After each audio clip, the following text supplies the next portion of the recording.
Second সিনটা হচ্ছে গিয়ে ওর দাদু আর হচ্ছে গিয়ে জানো তো ইন্ডিয়াতে থাকাকালীন না যখন শুক্রবার আসতো শুক্রবার থেকে আমাদের উইকেন্ড স্টার্ট হয়ে যেত।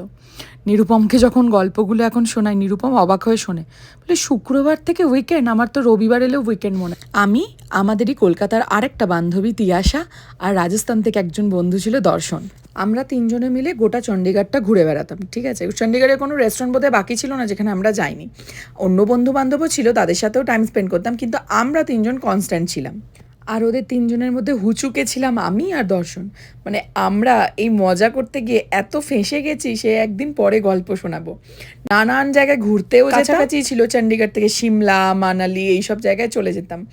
একবার তো আমরা মানালি গিয়ে ফেঁসেও গেছিলাম, সেই গল্পটা আমি অবশ্যই পরে একদিন শোনাবো যে কি হয়েছিল। কিন্তু ওই সময়টা আমরা প্রচণ্ড মজা করে কাটিয়েছি। তারপর আস্তে আস্তে দিয়াশা বেরিয়ে গেল, তারপর দর্শন বেরিয়ে গেল, তারপর লাস্টে তো আমিও এখানে চলে এলাম। তো যাই হোক, আমাদের বন্ডিংটা এখনও ওরকমই আছে। আমরা হয়তো আবার কখনো মিট করব, আবারও ঘুরে বেড়াবো, এক্সপ্লোর করব।